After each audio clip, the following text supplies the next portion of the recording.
If you were an artist in the 18th century working in still life, you would be producing the lowest form of painting according to the art academies. Today, however, still life continues to thrive as an inspiration for artists and audiences.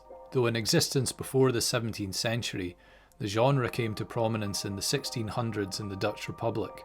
Paintings of lavish bouquets of flowers, food and other commodities from around the world spoke to the Republic's growing wealth, trade and global domination. In the late 19th century, Paul Cézanne transformed the use and status of still life painting, showing how it could go beyond literal representation to explore form, colour and abstraction. Still life endures because it has hidden depths.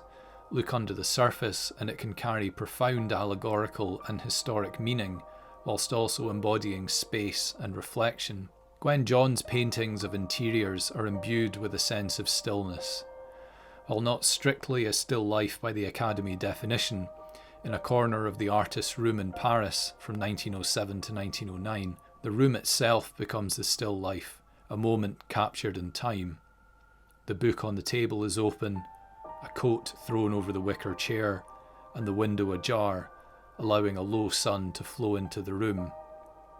A quiet presence occupies the space.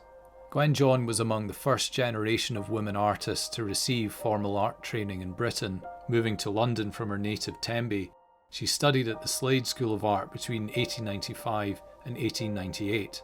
She is now widely considered to be one of the most important artists of the 20th century.